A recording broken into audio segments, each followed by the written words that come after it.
What up, Fight World? It's your boy Ego, and I'm back with some more boxing. What's up? What's popping?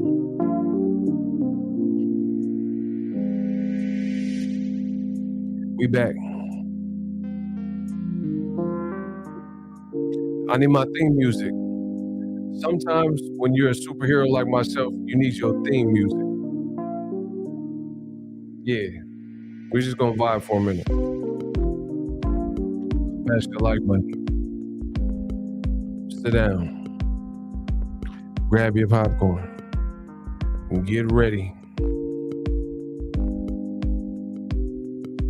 Kenya B, what's up? She's one of the ringleaders. Vibe with me. Ride with me.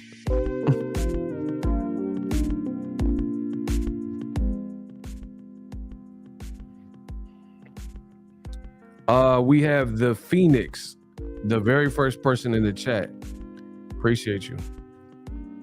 Shout out to Phoenix. Nider in the building. Oh yeah. I got swine on the seat. Oh yeah. And 24s on the feet. Oh yeah. Mr. P said he will pick Spence by TKO in the 9th. Interesting. Spaz, what's up? James Castro, Eddie Golf Clubs, Michael Johnson, my man Tao. Man, he been rocking with Ego's Army for the longest. Shout out to Paris. Salute. He said, New Media, we talk tonight. Pensacola, we talk tonight. George says, Crawford, round 10 or 11 stoppage. Carlos Lopez Ramos, what's up? My boy Isaiah. Man, Isaiah, I feel you, bro. I'm getting impatient, bro. Where that announcement? I'm sick of listening to people, bro. I'm so sick of listening to people. Stop crying about black people, you racist. Man, get him out of here. Who's that?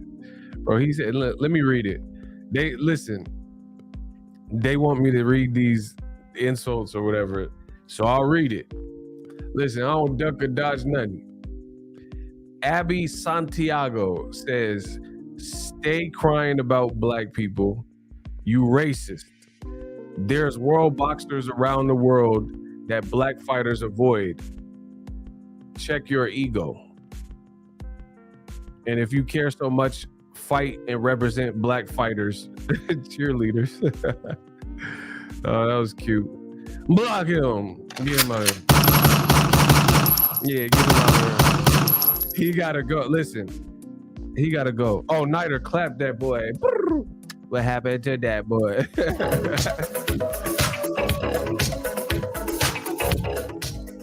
Bro, Nider got him out of there so quick. B-Dog said it wasn't a coherent. That's because these dudes are bums. They are broke bums. So they talk like broke bums. B-U-M. That's all you're going to get from them. You're not going to get coherent and cohesive and all the code. You're not getting none of that. These dudes are broke busters and bums. Let's do the Boxing Ego roll call, and then we can get started. Errol Spence, Terence Crawford. I got some more to say. Hey, Diacono threw me off. He said a grown man named Abby. I just thought about that, bro. He sounded like a golden retriever. Bro, get downtown Abby out of here, cuz. Bro, oh no. Hey, Diacono, that's my guy. Bro, he said, bro, we got a grown man in here, and his name is really some Abby. Bro, if you don't get a job at Petco, man, what the hell is some Abby? Diacono, you wrong. That was hilarious. Bro, grown men named Abby, and they mad at me. Listen, I said they angry like a cabbie. They mad at me. I'm in the chat getting dissed by a grown man named Abby. Sadly. Listen, the kid with the golden voice is back, the kid with the most bars. Listen, I said I got them mad like cabbies. They angry. Listen, I got them angry like cabbies. They mad at me. Grown men in the chat want to battle named Abby. Sadly. Bro, get these, and it makes me happy. Cause that's what shows you I'm the greatest. Somebody, hey, Kenya B, stop. Kenya said he work at Pottery Barn. Man, come on, bro. He at least work at Hobby Lobby. He got to. Hey, sir. Sir want me off the air. He's trying to have me say some stuff that ain't fair. Y'all tripping. Man, he work at Pottery Barn, Cracker Barrel. What's that say? What's that? Cracker and Barrel? Hobby Lobby. You work at one of them. Anyway, let's do the Boxing Ego roll call. Y'all funny as hell already. Listen, city, state, zip. Let me know what I'm dealing with. Where y'all from? Where y'all at? Area code, zip code, county, something. Crate and Barrel. Yeah, that's where he worked there. We got Chicago, Garfield Park Boxing in the building. Trenton, New Jersey in the building. 609 in the building. We got Double Chicago. Yeah, I know. In the building. Where are you from? We're not getting anything started until I get to find out where y'all all from. So you better get to typing or get to stepping. Mobile, Alabama, 251. Man, we got them deep Souths in here. Bourne, Texas. What's up? We got another Texas. Irvine, California. I told you we everywhere. 92618. We got the Bay Area. Shout out to 510. Hercules, Tulsa, Oklahoma, 918. We got G Wood, SC, South Carolina, 713-281 in the building. Pensacola in the house, 850. Shout out to my man from Paris. I see you. OKC, Bridgeport, Connecticut, and we connect the dots. Listen, we got people all the way in Connecticut, from Hartford, Connecticut. And I'm going to connect the dots for y'all in this world of boxing. Cleveland this evening, Hartford, Connecticut, I told you. Houston, Texas, Denver, St. Paul, Minnesota. Let's get it, 651. Gang, what's up with gang? Brooklyn, 215. Philly, 718. Brooknam, the deepest of the South, 601. Noonan, Georgia? I'm not familiar with that. Where that at? I know it's in Georgia, but I'm just saying where? Is it by Atlanta? East Palo Alto. What's up, Travis? I see you. Sacramento in here, 916. Lawrence Jackson Jr., LJJ. We got 616 home of Floyd. Easy work. I ain't got to worry about it. Grand Rapids in the building. Y'all better stop playing. I told you we everywhere. Now, I mirror the sentiments of Ego Army member Isaiah Felix. Okay, it's 35 minutes from ATL. Got you.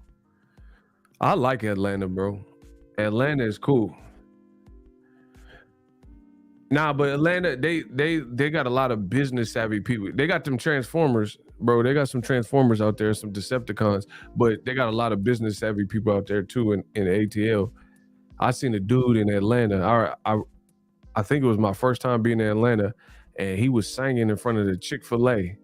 See, y'all haven't reached some of y'all dreams because you care what people think. Bro, this man was singing in front of Chick-fil-A, passing out his CD. Kenya B, don't start. Come on, Kenya B. Look at Kenya B's trying to start it up. Nah, I'm just saying, listen, ATL cool, but they got... Hey, listen, ATL, they will steal your whip. Don't have no fly whip out there unattended.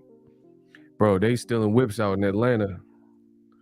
Like, don't have no Super Bowl or something, All-Star Weekend in Atlanta. You gonna be on 4 flats. Bro, you gonna be on them flats and messing with Atlanta. Listen, out here in NorCal, Sacramento's bad. If you want to get your car stolen, come out here to Sacramento.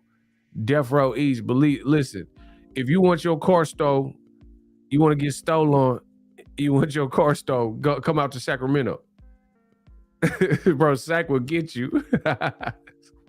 Bro, my Goonies and Sac will get you. Listen, I promise you.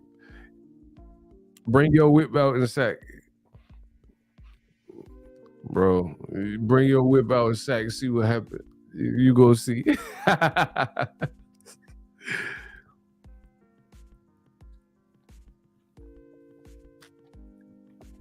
Y'all tripping. Steve Taylor, what's up?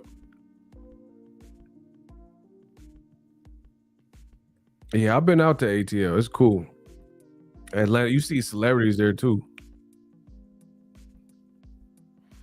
Chris Brooks says, salute. Stop playing, hit the like button. Oh yeah, I second that. Let's get it. Let's talk. So Isaiah Felix said it best. He said, I'm getting antsy and anxious. That's how I feel. That's how I feel, bro.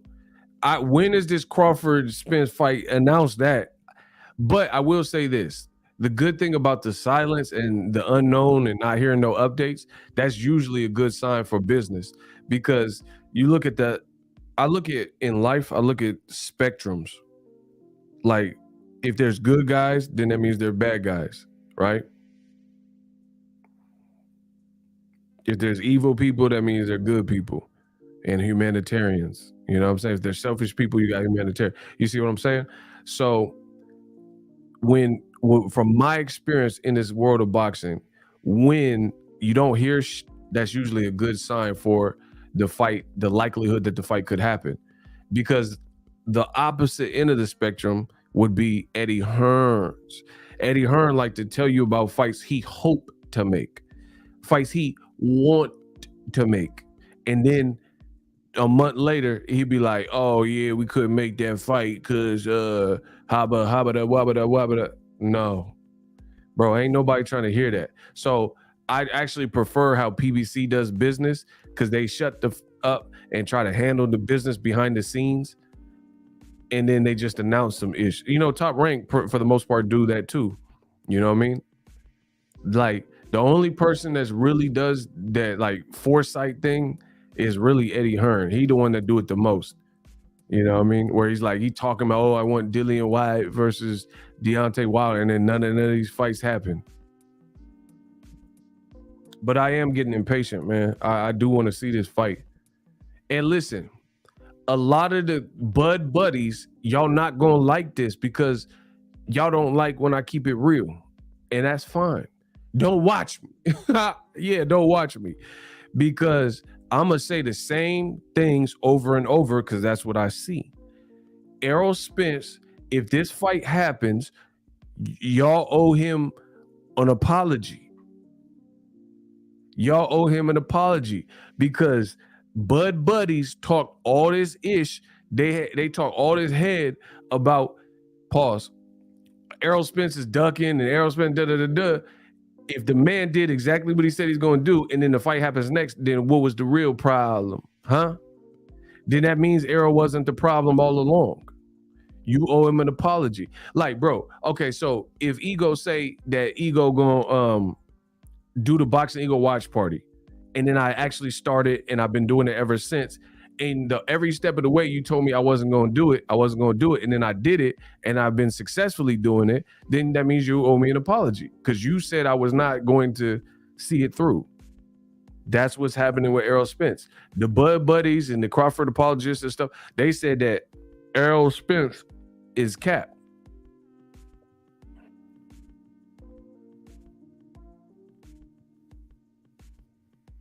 They say Errol Spence is cap.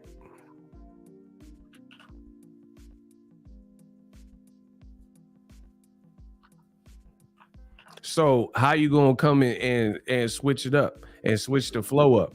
That means he did exactly what he said he's gonna do.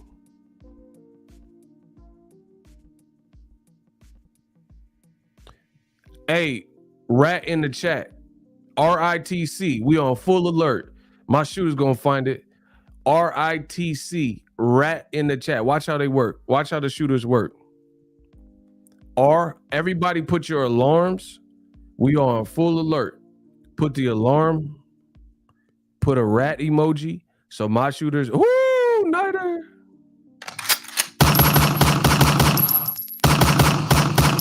Bro, this some real mafia-ish. I ain't even gotta say. I can communicate with my haters non-verbally, and they know what it is. The rat has already been clapped. They got rid of the rat. The rat, you fell into the mouse trap. Next, I'm like the MTV show when they hop off the bus. My shooters just pull out that stick and bust. Next, bro, I said I'm the MTV show when they hop off the bus. Next, my shooters hop out with the stick and bust. So anyway, I'm the one y'all can trust. Shout out to New Mexico. I was born there. Errol Spence is owed an apology. You can't say somebody ain't finna do something and then they do it, and then you try to play like you wasn't doubting them every step of the way. That's not how it works. See, and listen, when I say these things that I say on the channel and y'all act like I'm some sort of animal, half cannibal, mechanical animal, mammal, bro, when I say these things on, y'all say I'm lying. And then when I bring them up and I'm gonna rub it in your face, that's who I am. That's who I am in this world.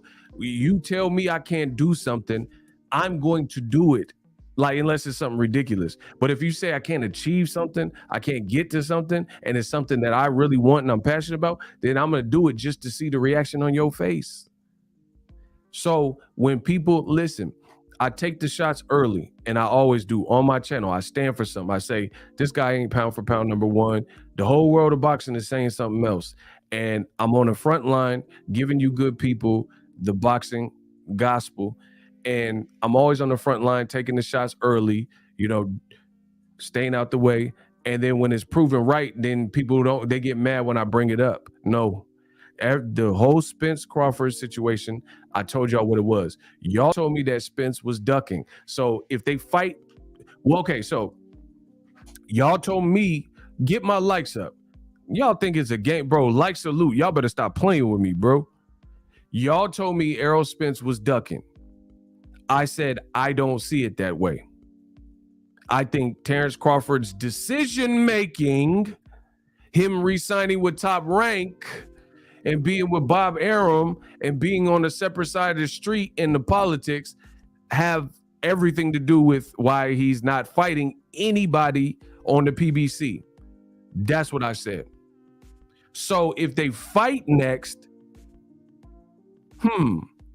Crawford finishes out his contract with Top Rank, and then his next fight outside of his contract with Top Rank, miraculously, if it's Errol Spence and Crawford, then who was the real problem? Y'all not gonna run from the work. Y'all gonna get the work. What and who was the real problem if you fools told me Errol Spence and Heyman and all this was the problem? But then, so I'm not the smartest brother in the world, but let's unpack this. Pacquiao was on the same side as Terence Crawford for several years, and they never fought. Is that cap or fact? Bud too fast for Spence. Block him. Bro, that don't have nothing to do with what I'm talking about. You gonna block. Listen, you all gonna bow to the king. Block him. Get Malcolm in the middle. Yeah. He ain't Malcolm Banks, but he broke. That don't even make sense. Malcolm Banks, but you broke. Was Terence Crawford on the same side as Manny Pacquiao for several years, and they wanted to fight, or at least Crawford said he wanted to fight him, and they never fought? Is that cap or fact? Malcolm got X'd out. Oh, we hit him with the bars. Yeah. Bro, Malcolm X marks the spot. Get him out of here. We didn't land on Plymouth Rock. Plymouth Rock land on us, bro. Yeah, get him up. You gonna get rocked. You gonna get your Plymouth rocked. My shooters gonna get you out of there. Bro, listen, you gonna get your Plymouth rocked. Shooters clap him. Get to Malcolm. If he ain't already there, oh, they got him. He's done for. Malcolm in the middle is out. Bro, so we all know. So listen, old media, you racist scum. You blame certain people and certain entities, and you don't keep the energy even. How come Bud and Pacquiao were on the same side aligned with HBO or ESPN, both aligned with Top Rank because they were started with HBO, and then HBO got out of the business. They went with ESPN, and Bud did not fight Pacquiao. Explain that. Black fighter with Top Rank that was aligned and maligned with the same people for the same years, close enough in weight. They never fought. But as soon as it's a black fighter and a black advisor and Steven Espinoza, a Mexican-American man, right? And PBC, they want to hate on PBC, right? The old media came out and say, oh, Errol's ducking. Why he ain't fighting Crawford? Wait. Why ain't Crawford fighting Pacquiao? And they was on the same side with no sides of the street. They was on the same side of the street. And there was still no fight that occurred. So you can't, so let me get this straight. When it's a company, then that means if the fight don't happen, blame the company.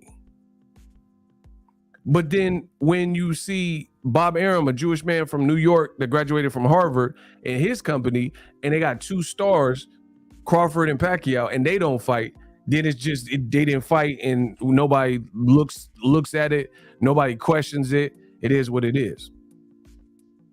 You see it time and time again. A more recent example of this would be Artur Beterbiev, Beast, Dmitry Bivol, across the street, Beast. Why aren't they fighting? Because they're on different sides. But once again, there's only pressure for PBC fighters, Tank, Errol, Charlos, to do all this across the sides of the street, business and all that. How come Beterbiev don't go to DAZN or Bivol don't go to ESPN? I want to see that fight. I want to see Beterbiev versus Bivol because they're clearly, whoever wins will be one undisputed and the best at 175, because we know it ain't Canelo because Canelo lost to Bivol and he been ducking Beterbiev. Oh my gosh. I make boxing look good, bro. Y'all lucky. Y'all are blessed that listen, me being in boxing is a blessing to you, because if it weren't me, who would be doing this? Who would be bringing the most incredulous points that y'all have ever heard in boxing? There would be no one doing what I'm doing because y'all scared. But call me, instead of 2 Chainz, call me 2 Nuts, and I use them. And I tell you what I see in this boxing game. You can like it, but you can't. You can love it, you can like it. It don't matter, but you can't deny what I'm saying. Beterbiev needs to fight Bivol. Why they don't fight? So why is there this immense precedence and pressure from old media to see Blackie, Terence Crawford, and Blackie, Errol Spence on separate sides? They got to fight. They got to fight, and who cares? Don't nobody care about the politics. Nobody care about the size of the street, and if it makes business sense, don't F all that. That's what old media says. But why are they not saying that for Beterbiev and Bivol? Why don't you say, oh, just get it done? I don't care how you get it done, just get it done. But this is the logic that you see when it comes to PBC, Showtime, and Fox and PBC fighters. They say F the business, F all that. We don't want to hear it. But then you can't say that and then watch Crawford not get Pacquiao. So you got a black fighter from America who's skilled as a mug, Crawford, and he never could get Pacquiao.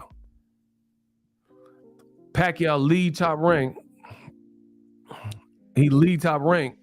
And then all the black fighters that never got him before, when he was with Top Rank, all of a sudden Pacquiao fighting them all. Adrian Broner was his first fight with PBC. Am I lying?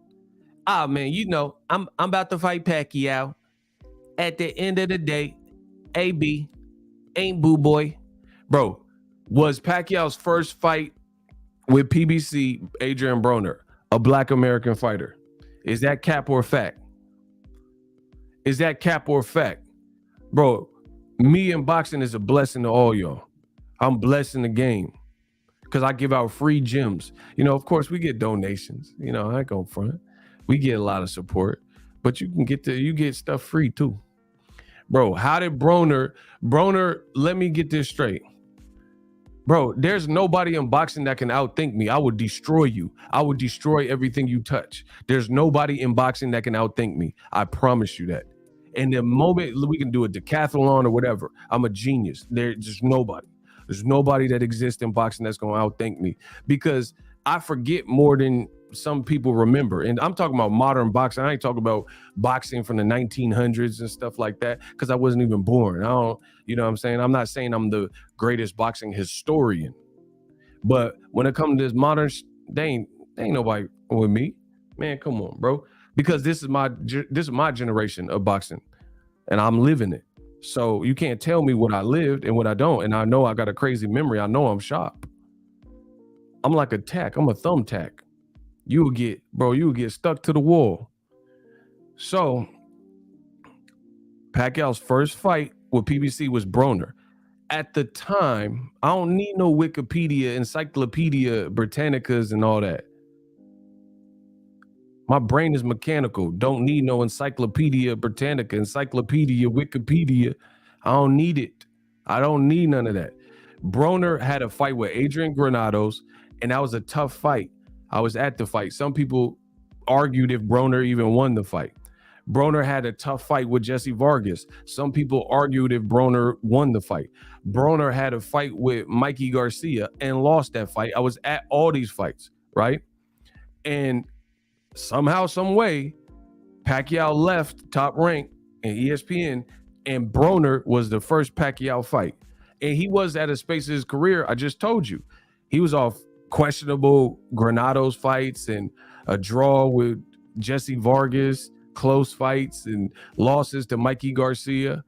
But he still got Pacquiao because he's a name. He could sell the event, and Pacquiao needed the first fight. But Crawford whooping everybody's butt, and he never got Pacquiao. How come? And he undefeated. Broner wasn't undefeated. Broner hadn't really had many wins at that point, you know, over those years leading up to the Pacquiao fight. But he still got the opportunity before Crawford. And Crawford undefeated, multiple division champion like Broner. They both have that in common. Was undisputed for as far as Crawford. Why he didn't get Pacquiao? Make that make sense. Tell me why he didn't get Pacquiao.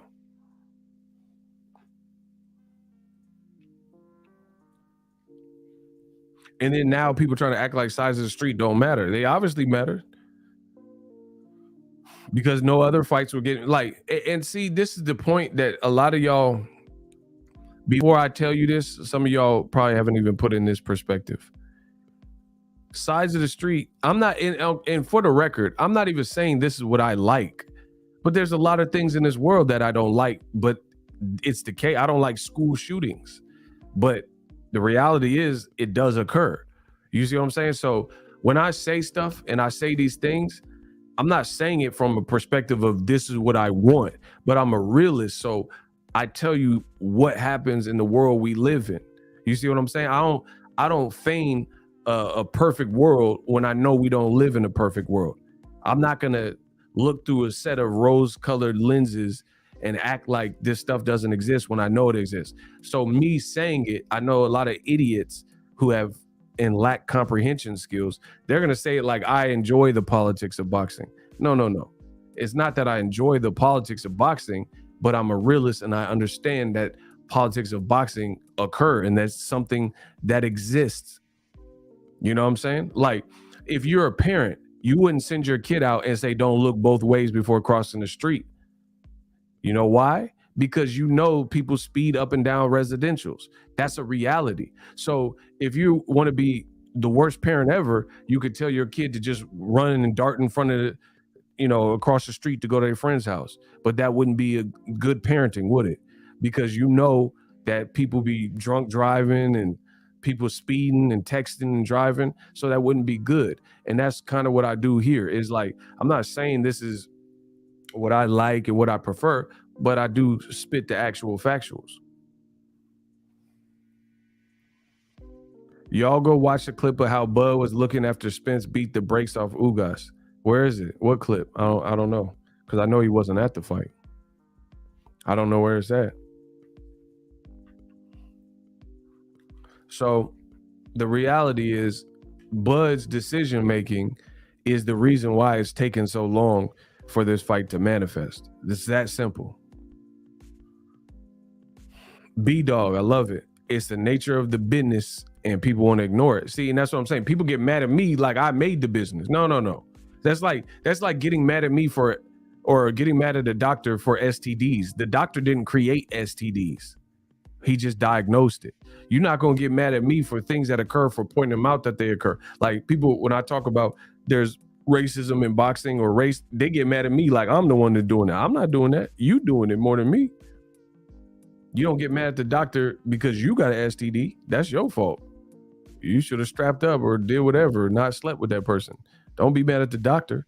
So don't get mad at me when I tell you and show. And see, people, Americans are like a lot of, or I wouldn't even just say Americans, just our society. We live in a society. They don't like when you shine that mirror, especially in America, though. They don't like when you shine that mirror, when you hold that mirror up. You know how you leave when you're about to get a haircut and then you get a haircut and then the barber hands you the mirror and you got to look in the mirror. Bro, America don't like when you show them their own reflection because you live in foul. That's the only reason you're not going to like what you see in the mirror, because you live in foul. So when I talk about race and race relationship and the racism in boxing, the people that have the most to say are the people that don't like their own reflection because they the ones doing it. Period. They the ones doing it. That's why you can't stomach it. That's why you want me to move off the subject and, oh man, no, yeah, it's not about color. It's about bro, it's about what I say it's about. The people that don't like their reflection is usually because they got they ugly on the inside and outside. You dig? Ain't nobody that's not racist get mad, and they're not anyone who's not racist that's maddened by the talk of something that exists that they know is real when they're not a culprit, or when they're not like no backbone. You know, the people with no backbones, and you're not human enough. You don't have enough empathy and sympathy to sympathize because it doesn't affect you directly. Listen, there's three types of people when it comes to like the race relationship. That you got the people who want to make a change and are gonna like shine the spotlight on what's happening, the Karens and videotapes and, you know, reactions to police brutality and stuff like that. Then you have the people who, whether they care or not, they're cowards and they're not willing to admit it, or they don't want to create trauma, like trauma or friction, so they'll just ignore it. And then you got the culprits, the people who are actually doing it. You know what I'm saying? So it's really 2 against 1. It's really 2 against 1 because some people are like, they're neutral.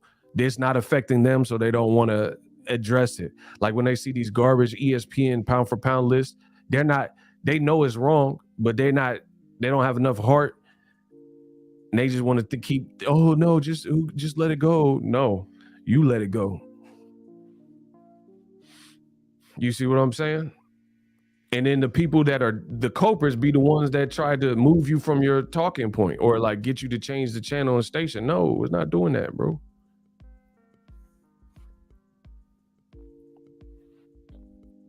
You know, we're not doing that. We're going to talk about this stuff.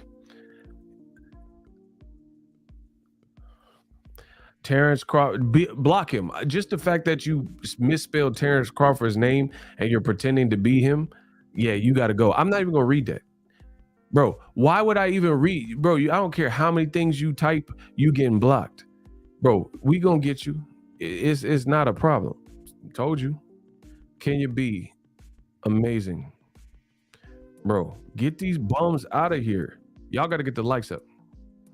Errol said, sign the contract, big boy. Bro, Errol was not the problem. I promise you. Bro, how if Crawford gets the fight, how does he get the fight immediately upon leaving Top Rank? Answer that. Sir, these dudes is weird, bro. Answer my question. So, see, but listen, I'm going to tell you what it is. Bud is too stubborn for his own good, period. He's a good dude, great dad, great fighter, great father, all that. Yeah, but he's too stubborn for his own good. That's what I believe it is. See, A lot of people, they want a bunch of yes men and all that. That's cool. Bud is too stubborn for his own good. People have been telling Bud what they felt he needed to do. But Bud, he to me, Bud comes across as the type of individual where he wants to go against the norm or whatever, even if it's to his detriment. Like everybody in this chat could have an iPhone. He gonna get a Nokia. Like, bro, just get the iPhone 13. It's wet. You know what I'm saying? It's dope. And he got to get the Android. He got to get the two-way pager. He got to get the BlackBerry. Bro, why are you buying a BlackBerry in 2022 when the iPhone, you know, is crispy cameras and the photos and easy to use, multiple colors to select from? Why get the BlackBerry? You just trying to be different. Bro, that's weird to me. It becomes very cumbersome when people try to go against, like, and this is coming from a person that you know me, like, you know me from my work. I don't just conform either. Like, I don't just do what everyone else is doing. But there comes a time, like, I do have an iPhone because it's a good product. You see what I'm saying? Like, I'm not going to punish myself and get a worse phone and get this weird, you know, LG or Toshiba phone just to be different. Ego got the doubters watching in silence. Good. He said he want a walkie-talkie. Yeah, I'm not finna get no Nextel phone in 2022 and be chirping people just to be different. But I do get the feeling that that's kind of how stubborn Bud is. People told Bud, hey, man, you got to get from Top Rank Aram and get on the side of the street that's cracking. Bro, if you're a crackhead, where would you go? You go to the parts of the city where they got that work, where they got that wet off the step. You go to a crack house, you go to a trap house, you hit up a drug dealer. You try to get that blue magic, name brand like Pepsi. I guarantee it my dollar. Huh? You see what I'm saying? Spence broke his wrist in sparring. Man, block this dude. Who is that? Block Christian. Just weirdos, just weird. Y'all be weird just to be weird nowadays. Bro, Bud is like, he's trying to get the different phone just to be different.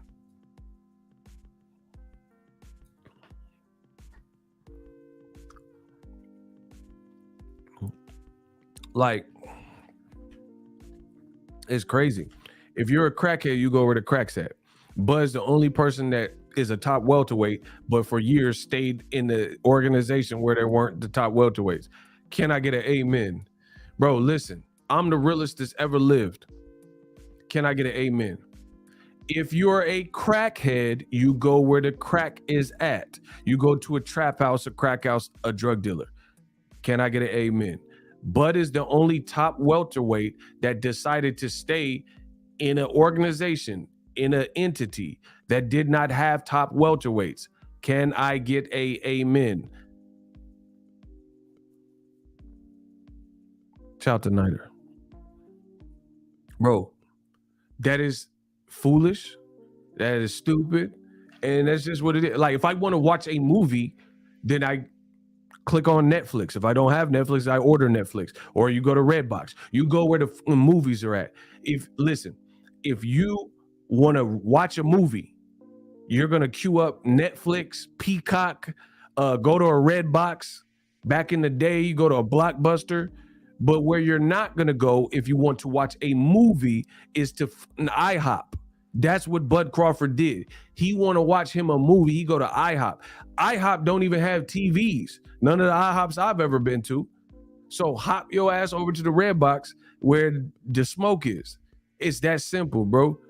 You want to watch a movie, you got to go to a movie theater. You got to go to Redbox. You got to queue up Netflix, come to YouTube, somewhere where they have movies. But he want to watch Transformers and revisit that one, he going to IHOP. Like, you could even go to Best Buy because they got TVs on the screen and a DVD player. Maybe you could watch a movie there. Maybe.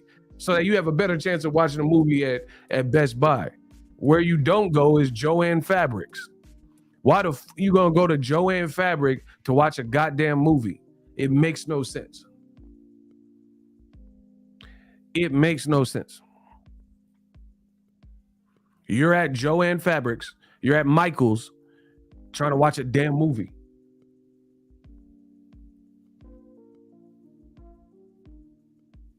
And this is what has created a lag. It's that simple. No PBC fighter that's a top name has had issue getting any fights. Can I get an amen? Name one fighter with a big name that has a division. Listen, man, can you be that? Y'all go, I'm gonna punish y'all. I'm gonna punish y'all for the rest of the year. Listen, smash the like button. I'm gonna punish y'all. I will punish y'all. Y'all, there's no one in boxing that's gonna outthink me. I'm certain of that. I'm certain of that. You can get mad at what I'm saying, but because you're emotional, you're a beta male or a beta female. That's why. That's why you'll get mad, because what I'm saying is fact, and you're not gonna denounce fact when we know it's true. We know it's real. You want to watch a movie, you don't go to Joanne Fabrics. You don't go to Michael's.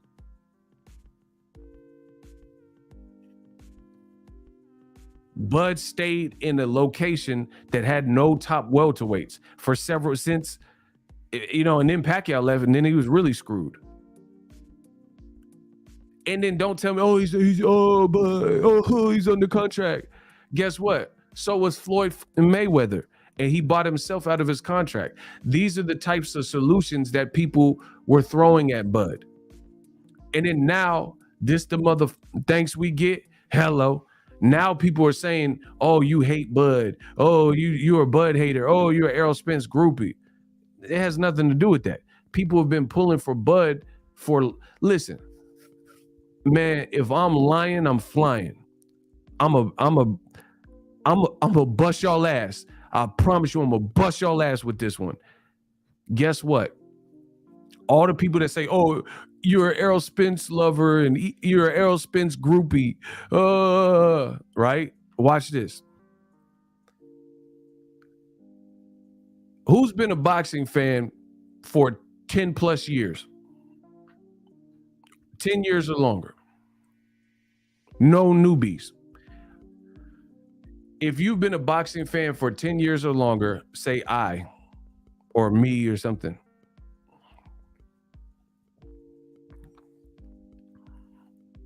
Ego was the only one that covered Bud versus John Molina. You know why? Because it was on the same night as Charlo versus J-Rock. And I could have stayed in my own state and went to that fight, but I went to cover Bud. Okay. So we have some long boxing fans that have been fans a decade plus. Watch this. We've been checking for Bud as a culture before we were checking for Errol Spence. Boop. Boop.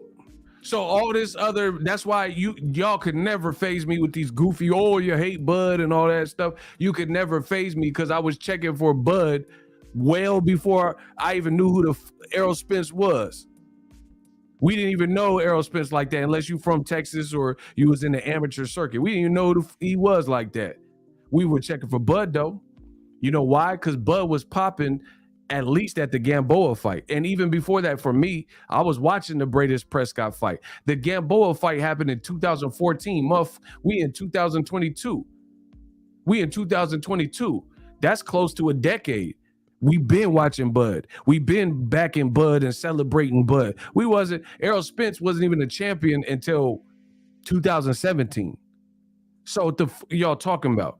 Gamboa fight was in 2014, 3 years before Errol Spence even became a champion. And before Errol became a champion, the names were like Bundus and, Van Herdines and Sardines and, Barreras and Algiers. You know what I'm saying? And Lartneys and like that. So he was on his incline up. Bud arrived before we even knew who Errol Spence was like that. You know what I mean? Before we start hearing the Mayweather sparring rumors and all that. So everything I'm saying is blessed. Everything I'm saying is true. It just so happens that Bud made decisions that he made, and as a result, it stagnated his career. It's that simple. You stayed. See, you took the money route. You had a deal with Top Rank, and they'll give you low level fights that people weren't really checking for, and you knew you could make, I don't know his purse, but let's say 4 to 10 million a pop, and that's the program you was on. That's the diet you was on. That's what you chose. But name one PBC fighter that's been popping with a big name since 2014, and they're in a stacked division, in or around stacked division, and they never had no big fights like that. They never had a successful, viewership pay-per-view or whatever. Bro, everything we knew about Bud since 2014. When did you really start checking for Gervonta Davis? Huh? Ask yourself these questions. Bro, we knew about Bud and everybody was celebrating and hoisting Bud up in 2014 with the Gamboa fight. When did you really start checking for Gervonta? When did the culture really latch on to Gervonta Davis? What fight was it? What fight was your fight where you're like, okay, Davis might be something special? What fight? Name the fighter he fought where you looked at Davis and you're like, okay, this kid kind of lit.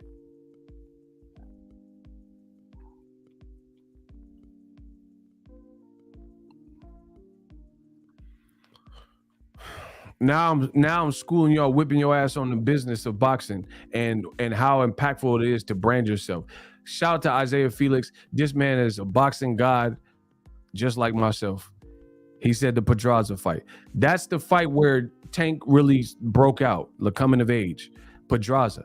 Pedraza was in 2017. So guess what? Errol Spence, Gervonta Davis became a champion the same year, 2017. Bud been whooping people and was already a champion and already had the Gamboa fight 3 years before all of that.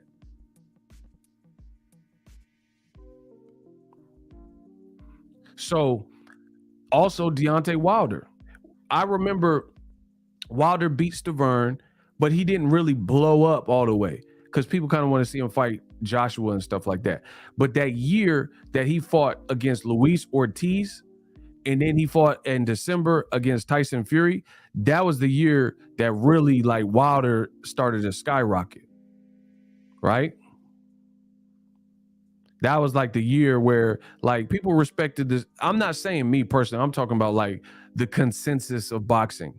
Like people were checking for Wilder for the Stavern fights and Spielka and stuff like that. But I feel like Wilder really like came into his own after when he fought Luis Ortiz, and it did great ratings. Guess what?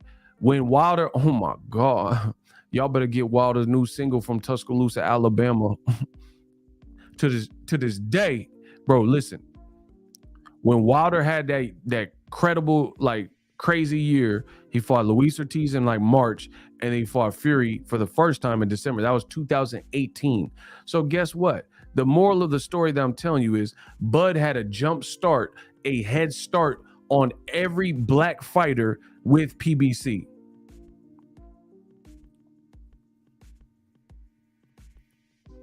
And look at where Bud's branding wise has been versus those black fighters on PBC. I just scientifically, and you can look it up, Wilder fought Luis Ortiz in March of 2018, and he fought Fury in December of 2018. And he started getting big money and stuff. Like when he fought Dominic Brazil, he started getting crazy money. And in the Fury fight, he made crazy money. So 2018, Crawford, he was on HBO several times main eventing, including the Gamboa fight, which I loved. That was in 2014. Bud had a 4-year head start on Wilder. And if I'm being honest, I know it's a heavyweight, so someone would say, oh, you can't compare. But I guarantee you Wilder made more money in the Stavern 2, Luis Ortiz, then he fought Fury, then he fought Brazil, then he had 2 Fury. Though that 5 fights, I guarantee you Wilder made more money than than Crawford's last 5 fights. Wilder was like on the Forbes list. You see what I'm saying? They made a lot of money together. So it makes you question how the branding of Bud. It's not the skill. We all know he can fight. Oh my God. Bro, we all know he can fight. But why are certain brands taking off more? That's my question. Because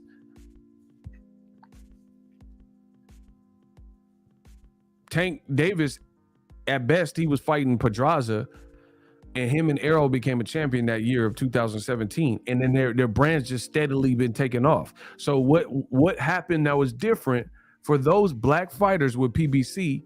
Why didn't it occur like that for Bud? Because Bud made a decision to stay with the people he was with, and collectively they didn't really hoist Bud up and roll out the red carpet and tell everybody that would listen, you gotta watch Bud Crawford. And they should have. And I'm just being real. They didn't, but they should have. Bud he's all that. He's a dope fighter, but they didn't do these things. They rather tug job Lomachenko and Tyson Fury. That's how ESPN and Top Rank treated it.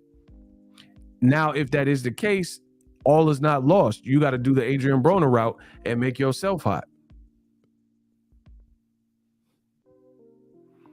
He doesn't like to talk to boxing YouTube journalists and fans that have big channels. I mean, to each his own. Bro, they would rather tug Lomachenko and Tyson Fury. Ain't nobody going to prove me wrong because I watched it. I lived it. You're not going to tell me I'm wrong when I watched this unfold. And I'm not saying it's right. I'm not saying it's right. It's the reality, though. Bud should have been. But, bro, listen. If I ran ESPN, Bud would be my number at that time for those years, 2014 to 2020 or whatever. Bud would be the number one priority. Is his fight. Like, you know how like Eddie Hearn, he had Anthony Joshua, and Anthony Joshua was like his number, you know what I mean? At a point was his number one. Like, that's the number one priority. And then now it's kind of Canelo. Before that was Kell Brook or whoever, right? Bud would have been the number. If I was the head of ESPN, Bud would have been the number one priority. But they didn't treat him like that. And he stayed in that. Bro, I would resent, me personally, I would resent the fact that I'm not getting, if I'm Bud and I'm scrapping and fighting like Bud, and you giving more love to Lomachenko, he got losses, and bro, Lomachenko's not better than Bud. I don't care, bro. Line it up. Put Lomachenko at 147 with Bud and watch him get destroyed and watch his head get knocked off. Bro, watch Bud knock Lomachenko head off. But Bud, bro, he stayed kind of buddy with all these situations. Like, you know what I'm saying? Like, even though Bud's suing, to each his own. I'm just giving you my opinion. Bud's suing Top Rank, or at least the last time we checked, we don't know, any other update. He still go to Top Rank events though. I get it. Shakur and Keyshawn, you got Connect. Bro, we're just different people. That's all. Because I ain't going to no spot that I like. If I got fired from a job or didn't like my boss, or if I got a law, I ain't going back, bro. I ain't going front. Bud be in the Top Rank gym with Shakur and stuff, bro. I'll be like, we got to meet at another gym. I don't know. Maybe I'm not mature enough. I don't know what it is, but I know I wouldn't be. If I'm suing you, I ain't in your gym. I ain't messing with you, bro. We gonna have a clean break until this is settled. And then maybe reconvene you later. Bro, he be in the Top Rank gym at Top Rank Usyk fight. Bro, couldn't be me. Bro, it couldn't be me. If we got beef or like pending litigation, there ain't no buddy cordial. I promise you, that is not how I operate. Like, you know what I'm saying? Like, I'm not finna be, I'm suing you. I want my money, bro. Like, y'all better stop playing with my money, bro. Yeah, y'all gonna run me that money, and then we can talk maybe. But if you owe me money, nah, I ain't. We gotta settle this first. So that's kind of what it is. Bud made the choice that he made and got moved like he did. When Floyd didn't like where his career was or the fights he was getting, he bounced. Floyd gave everybody that came after him They know better because Floyd left the blueprint. Bro, there's a saying, success leaves clues. Even what I do. You don't think anybody that came up after me is copying the ego formula? I mean, y'all sick in the head if you think that, because I see it. I see people on YouTube that do exactly what I do. You see what I'm saying? Success leaves clues. Success leaves clues. Why do you think it's so imperative that you read? Because success leaves clues. If just think of the universe and the level of abundance in this universe. If somebody became a millionaire and it came from nothing, if one person did it, then that means you can do it. There's no like almighty, like, oh, this person, had these ethereal forces that all merged together and only allowed this one chosen soul to achieve that. So if you know people that have been successful, or even if you don't, even if you see someone on YouTube or they wrote a book, you better tap in and see what they're doing right, because success leaves clues, period. Floyd Mayweather gave Terence Crawford the blueprint. If it's not working, you're not being prioritized, or you think you could do better and assemble your own team and get branded a different way, buy yourself out your contract. Floyd did it, and the rest is history. Floyd became a billionaire and made $1 billion for boxing after the Top Rank situation. It's not my opinion, that's a fact. I have an interview. Well, it's not an interview. Let me take that back. I was in Baltimore at Tank's fight, and I have it on tape. Floyd said, I bought myself. He didn't even listen. Oh my God. Y'all not hearing me, bro. Shout out to HC Picks. He says success leaves clues. Absolutely. It does. Shout out to Kenya B, my girl Kenya B. She sent $10 in the Zelle. Listen, I'm gonna get to her. Kenya B, she gonna send $10 to my Bank of America. It goes straight into the account, y'all. Listen, Kenya B, I got you. She said, here's $10 for the facts. Yeah, support the channel. You could do it the free way or you could do it the fee way. It don't matter. It all helps. Listen, people, success leaves clues. So you better get to studying. Get your head, get off of, see, the reason why people don't have things is because I got some stuff coming, so I don't want to steal my own thunder, but I got some stuff coming to help y'all. But in general, hint, hint. But in general, the reason why people don't have what they want is because look at your day, bro. What do you even do in a day? Like, just journal, write down what you do in a day, jot it down, and you'll see you have so much wasted time. You have so much wasted time. It's not ridiculous. You're not looking at the right content. They're like, people, it's funny, like even in the world of boxing, people will say, oh, ego sucks and all that. You should be learning from me. Because there ain't nobody that's publicly saying I suck, that's doing better than me. I know that. Listen, I'm just telling you what it is. I don't have to beat around the bush. There's nobody that's making ego diss video, ego expose, ego suck videos that's doing better than me. Boop. So there's that. There's that. Success leaves clues. AC Picks gang. Success leaves clues. Floyd gave Crawford and everybody that was default because he came before you. So you're supposed to learn from the people that come before you. Floyd showed you the way. Like, how is it that Floyd took an avenue and made a Billy out the game and still making money by doing it his way? But then Crawford just kind of conformed, and then he wasn't even getting the red carpet treatment. How does that make sense? That's why, like, listen, people call me names, people insult me, people say, oh, ego, you uppity, you egotistical, you conceited, what else? You're bougie. Bro, if anyone calls you uppity or bougie, get those people out of your life. Get those people out of your life. You're not supposed to have a scarcity mindset. Is it bougie because I get the flyest tech? for my business, for my brand. That's not bougie. That's economical. That makes sense. Like I don't buy nothing unless I'm a profit from it. Like I don't just buy a bunch of liabilities. I'm buying stuff for my brand. So people say, "Oh, you got this gear, and oh, you bougie. Oh, you spend all that on that." Yeah, this is my business. This is what I do. You know what I'm saying? It's not bougie because you want to cheap out on yourself and your dreams. I'm not doing that, bro. I'm gonna have some nice stuff to run my channel. You got to reinvest the money. Like people, oh my gosh, bro. I got a lot of stuff coming because I'm about to rant on y'all. Get my likes up. I'm about to rant on y'all. Bro, I see it. Rappers. There be rappers. I used to do like film music videos and stuff, right?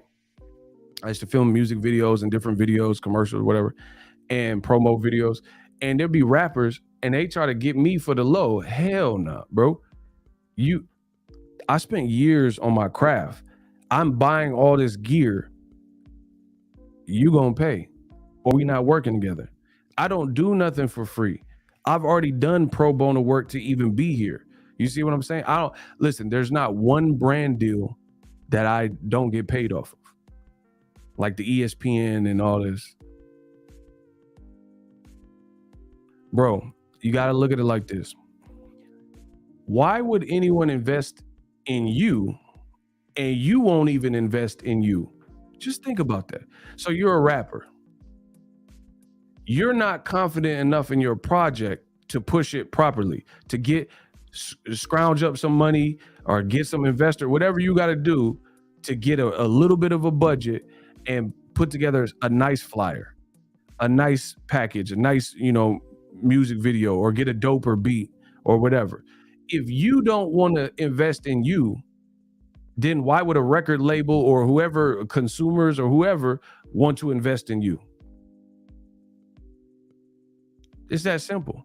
But again, this is scarcity mindset. That's why when it comes to buying anything on my channel within reason, I don't second guess it, because it's for a reason. I'm buying this stuff for a reason so I can enhance the quality or take the channel to the next level.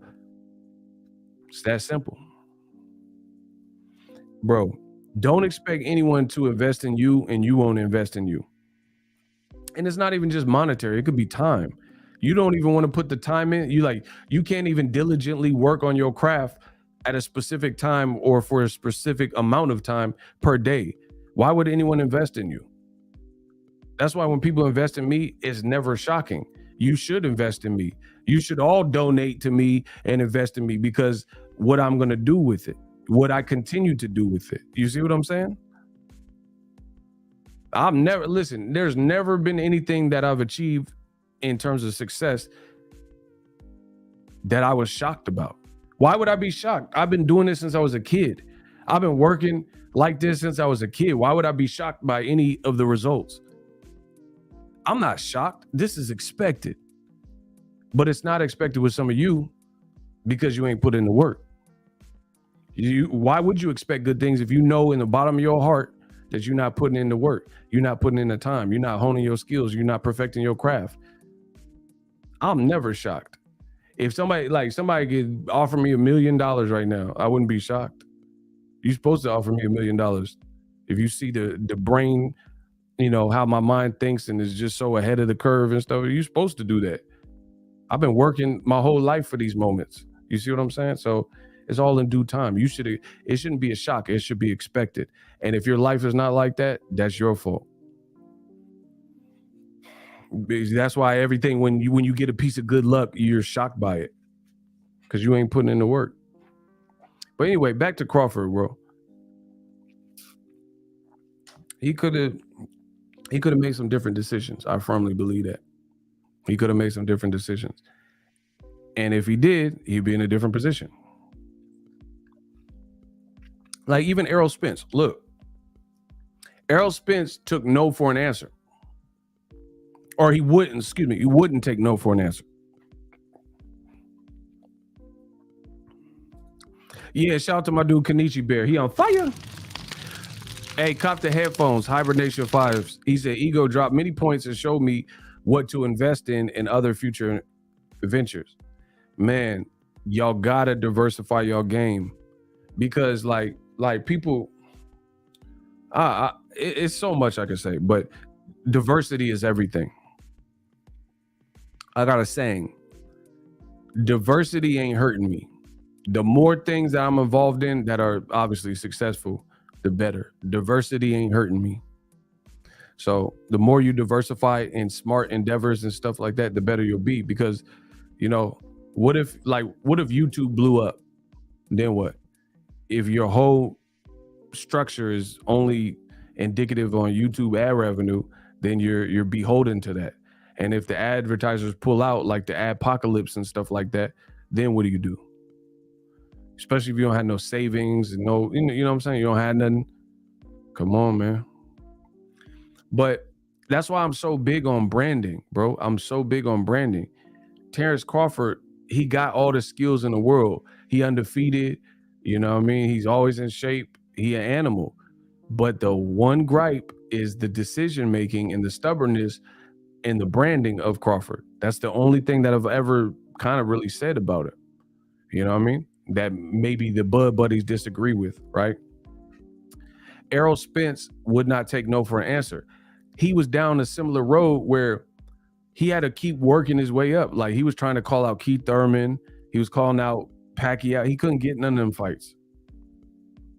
But when you don't quit and you just stick with it, it'll happen.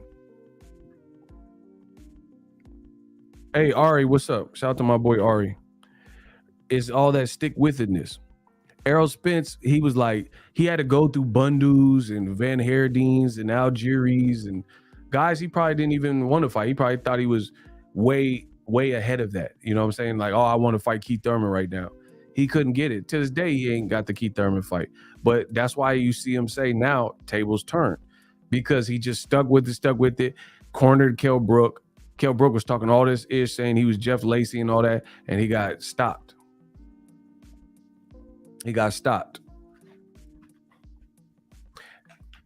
So I just feel like branding wise, there's a lot that Crawford, he left a lot to be desired. And if this fight does happen, Errol Spence is owed an apology, because this man has done what he said he was going to do at this point, if the fight happens. Or if it doesn't happen, but if we get information that it wasn't Errol Spence's fault, then he's still owed an apology. Bro, I'm a firm believer. Have you ever heard the saying, your network is your net worth? I'm going to say it again.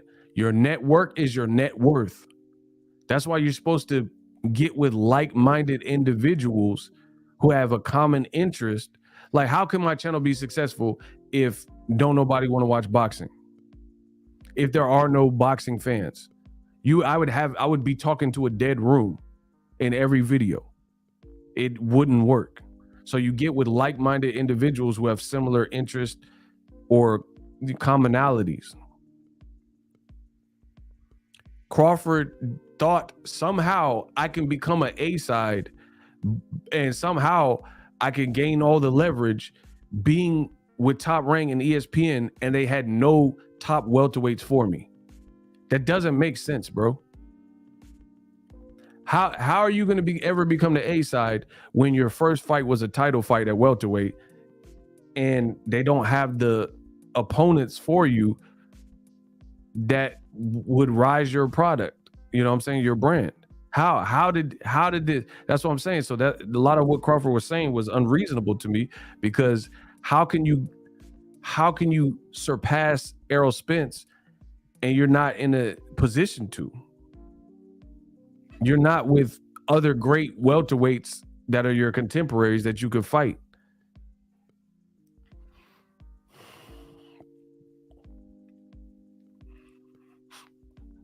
It's that simple. But Bud was saying stuff like, oh, I'm the A-side 50-50 and all that. Bro, you like, how are you 50-50 and you ain't done 50-50 of the pulling for the last couple of years? That doesn't make sense to me.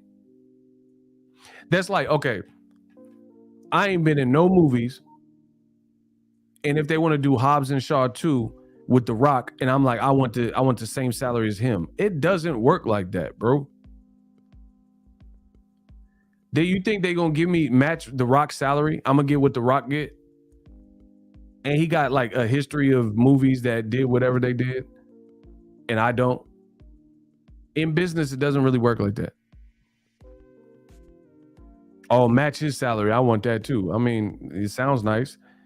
Or if you're like Steph Curry, and you got 4 rings, and then somebody else don't, you're not gonna get what he get.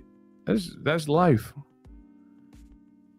You got no rings, and you ain't shooting like Steph Curry. You're not getting what he's making.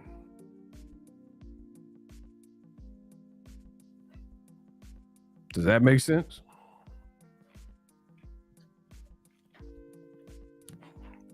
Not a good example. Why is it not a good example? You got 10 seconds, you in the hot seat, go.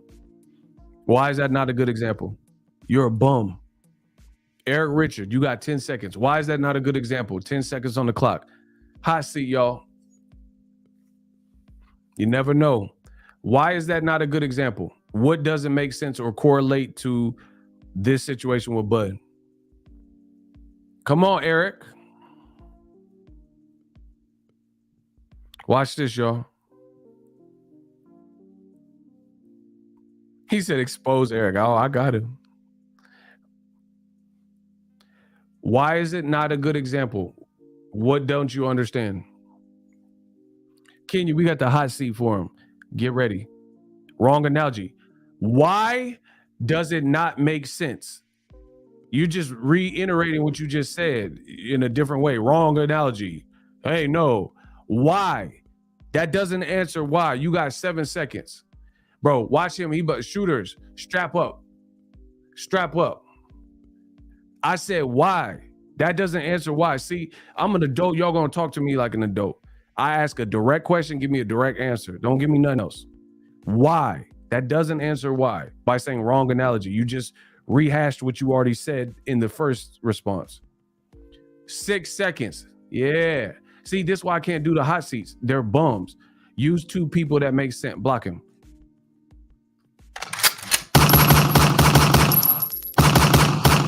Block him. Get him out of here. I told you. I told you. They can't outthink me.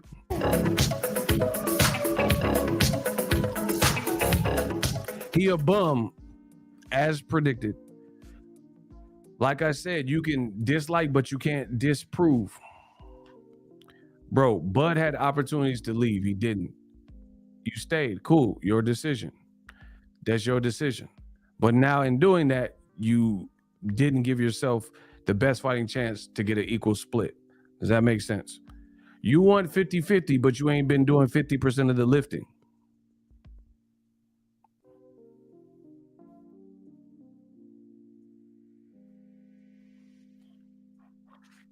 Bro, ain't nobody getting like, that's like a YouTube channel got 1,000, they got 1,000 subscribers, and then we're doing a joint venture or something, and they want what I get. Bro, you just came out this year and you got 1,000 subs. You're not getting what I get. It's just that's it.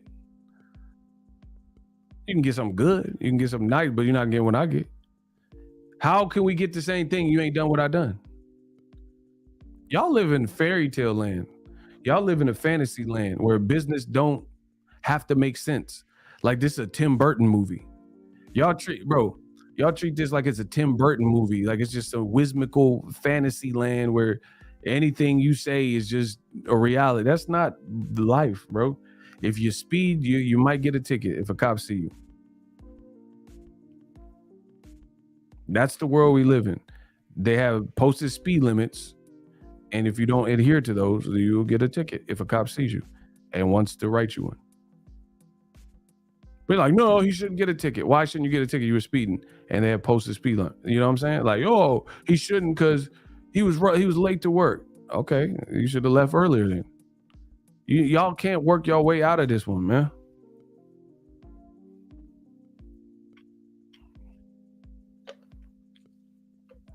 From my understanding, isn't Bud in the process of suing Bob Arum? Yeah, they said he was suing him because he can't get a fight and the correct promotion. That's not entirely true. He has a lot of things he said in the lawsuit.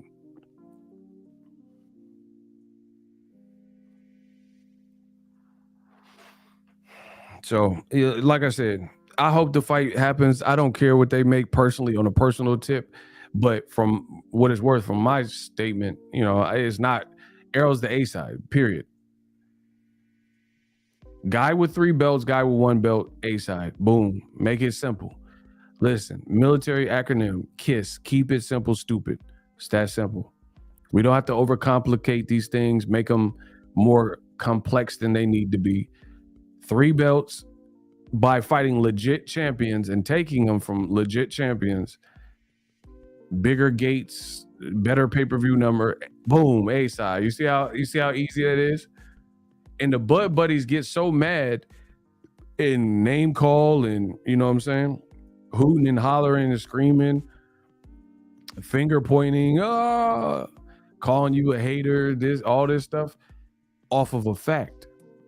Bro, I'm not moved by none of that, because if I'm saying a direct fact and you disagree with that direct fact, then you enlighten me and tell me what I said that was wrong. If you fail to do that, then I'm just going to believe what I already believed, because you're not coming. Like, when people do all that yelling and hooting and hollering and screaming and name calling in the schoolyard, chants and all that, out talking you and trying to get louder than you, that's the lack of a sound argument. If you had a legit argument, you would say that before you went to the emotional palette. You know what I'm saying?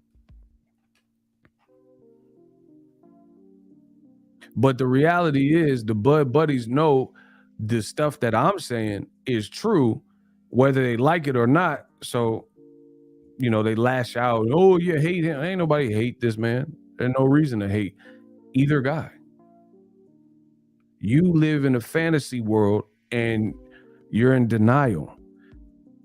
Like, it's so funny. We live in a world where you can make a factual and basic statement, and people will try hardest to like debunk or debate it.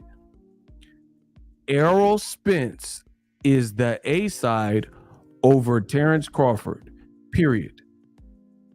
And just in me saying that, even though it's true, from what we know about what an A side is and does and represents, people get mad. Oh no, you're hating. It's not hating. He's the A side. If Bo is the A side, I would say he's the A side, and say Errol need to do more or whatever. It's that simple. But that's not the case, and I'm not going to lie to make you feel better. See, y'all got to stop caring what people think. You really do. It could be your family. It could be your mom and dad, a sister, brother, cousin, friend. People have. If you got an idea, rock with that. If it's passionate to you, rock with that. Don't worry about what people think so much, because there's people like, listen, there's people, when I started YouTube, they said there's no money. You can't make it on YouTube. Boxing is dead. You know what I'm saying? They were saying like, oh, you can't make no money in boxing on YouTube. If I were to listen to them, then I wouldn't be here right now. I would have to get a job somewhere or whatever the kid. So imagine, like, I think of so many things in my life where I went with my gut feeling and I was right. And I listened to what other people said. If I would have listened to you, then I would be working a 9 to 5. But I didn't listen to you. So I'm not working a 9 to 5. You see how that works? Man, that's why, okay, what makes you not Thor from Asgard? What makes you this god or a goddess where what you think supersedes what anybody else thinks? You see what I'm saying? That's why, like, you the ultimate, like, weatherman. You gonna forecast my future. Like, you know what's in my heart. You can't tell me what I'm capable of doing. You don't know me. You don't know what I can do. You don't know what passion burns inside of me. So I ain't never had a problem with it, but I know a lot of people do. They care too much what people think. I ain't never cared. You know what I mean? Y'all say all this stupid online anyway. Bro, listen. No matter what, y'all gonna talk. Y'all gonna say what y'all say. So I don't really care about all that. Because if I lied and said all this stuff about Errol Spence that I don't believe, then y'all say I'm hating on Errol Spence. You know what I'm saying? I say the truth about Bud, y'all say I hate Bud. So, you know, no matter what, y'all always gonna say I hate somebody. So it is what it is.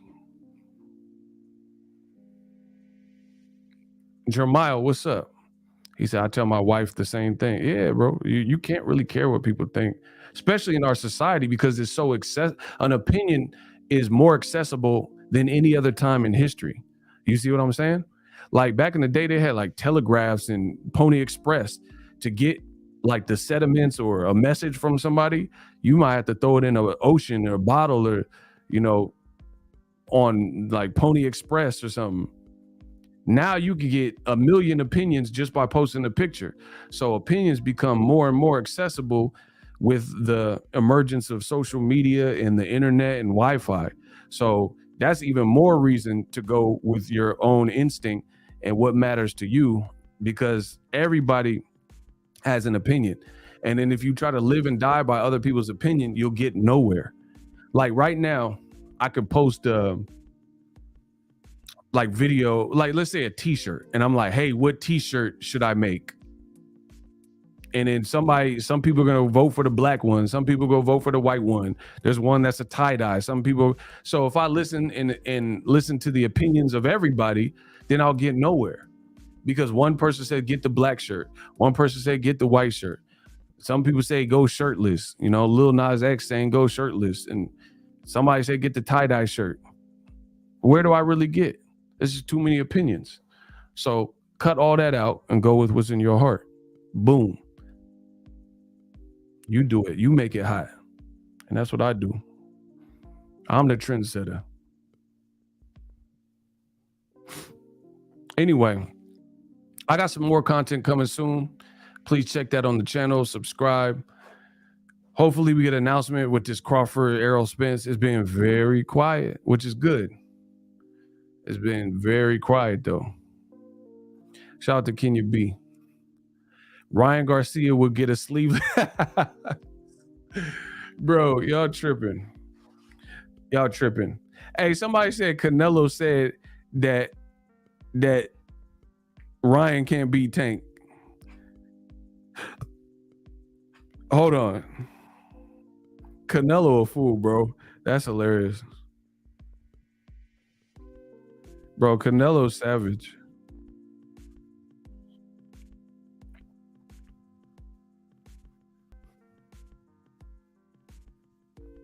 Bro, Canelo savage.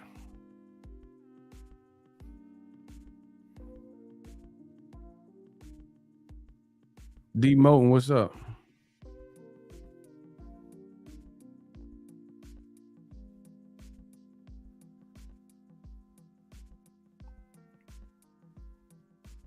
Hold on.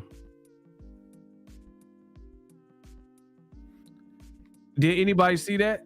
Somebody said that Canelo said that Ryan Garcia can't beat Gervonta. Oh, media going down, bro. They down bad.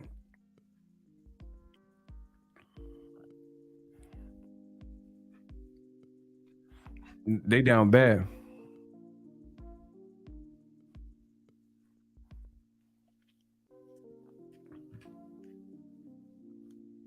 You think he can beat Gervonta Davis? I don't think so.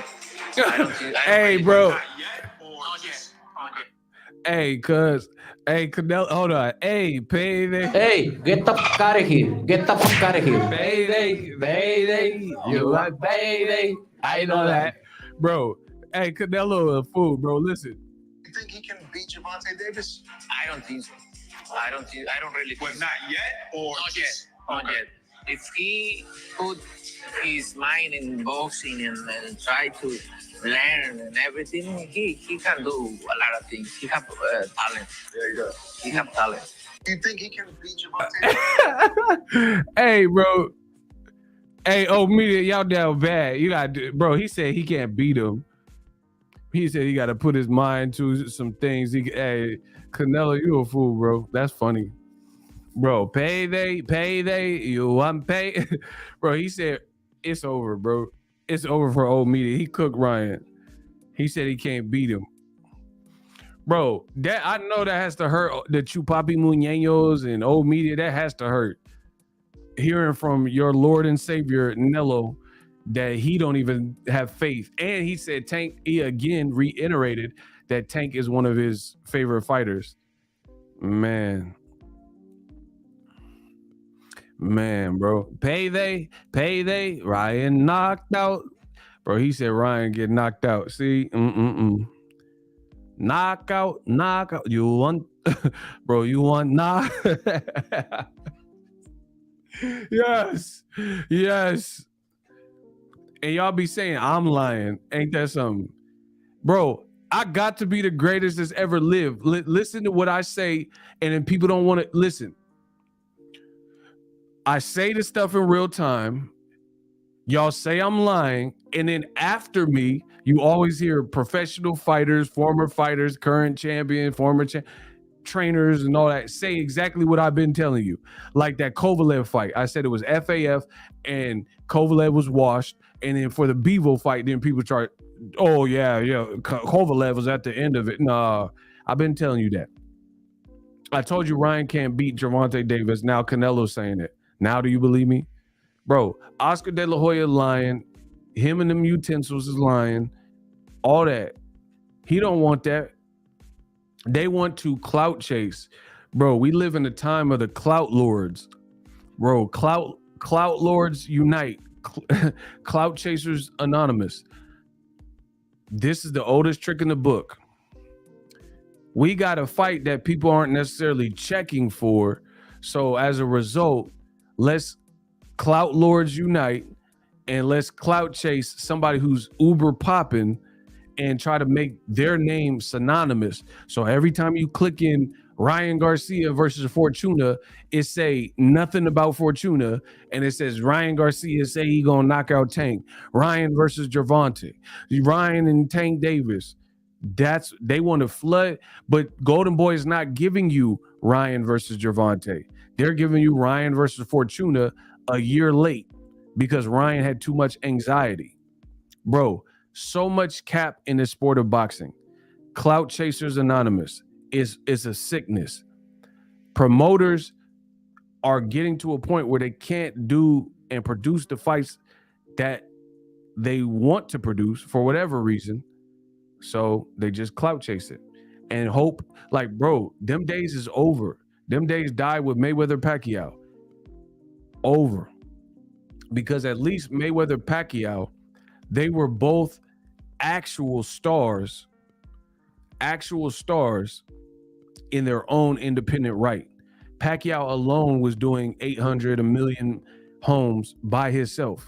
Floyd was doing 1.4s and 2 million with Canelo and stuff plus by himself. So you add that up, then it's magic. These new fighters, no one's doing consistently those type of pay-per-view numbers to the point where they like hold their own. Plus, there's just so much more things that are available, like Twitch and different things, and people stream fights and all that type of stuff. So at the end of the day, there's so much more entertainment that's available. People ain't gonna be going back and forth ping pong over two guys anymore. That, like, them days is dead. Diehard boxing fans might be like, oh, I want to see Errol and Crawford, but you know, it's not gonna be the same like it was back in the day pre-streaming. You know what I mean? So all that, like Ryan, like, bro, Ryan, if you look at anything, Ryan's on TMZ right now talking about Tank. They got a new TMZ interview. Why are you talking about Tank? What about Fortuna? This is just so negative for boxing, because how are you promoting a product? Like, imagine if movies were as dumb as the promotion in boxing. For example, if Fast and the Furious 9 is about to come out, they promote Fast and the Furious 9. They're not promoting Fast and the Furious 10 that they haven't even filmed and shot more than they're promoting Fast and the Furious F9. But in boxing, only in the world of boxing, they want to get ahead of themselves and promote a fight that's not even arranged more than they want to promote the actual fight that's signed on the dotted line. I mean, it's sad, and I don't think it helps boxing. Ryan is fighting Fortuna. If you want to talk about Ryan and Fortuna, then do a video about that. If DAZN commentate, talk about Ryan Fortuna. Don't tell me about Tank. Well, Tank, he in the Bahamas or wherever he at. Why are you talking about Tank? He's not on your label. He's not on your platform. You have no deal with him. He's not the A side in the equation. Talk about Ryan and Fortuna. I know I make a lot of sense, but just think about what I say. Imagine if other industries did what they do in boxing. Imagine if Taco Bell just talk about Del Taco. Like you go into the Taco Bell food chain, doom, you go into Taco Bell, you thinking of bean burritos and chalupas and Mexican pizzas, and the worker at Taco Bell with the Taco Bell uniform and polo and hat, they keep talking about the double Del burger and the macho taco and the tostada from Del Taco. Why are you talking about this, bro? And we in Taco Bell. Listen how stupid it would sound in any other industry. You walk into Taco Bell and they're nonstop talking about Del Taco. Like, are y'all working together? Are y'all like doing some kind of merger? No. Then why are you talking about Del Taco? Please let me know. Jaime Munguia fighting Rory from Joe Budden show from the podcast. And you talking about Charlo, pull your panties up and all that. Like, what are we talking about, bro? That's the lamest, most ridiculous and lazy form of promotion that's currently out in boxing. You talking about Charlo, bro. And he don't have nothing to do with Jimmy Kelly or whatever that you got.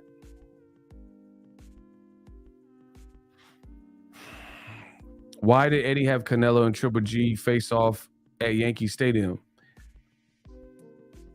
I don't know, but some people was going crazy in the comment section. They were saying it was Pride Month and like, because they was too damn close, bro. Listen, why you have them this close though, bro? The comments said it was Pride Month. Shout out to all my prideful people. Bro, they had them so close, like nose to nose. You trying hella hard to sell this. Whatever. Bro, I ain't know I ain't trying to see that, bro.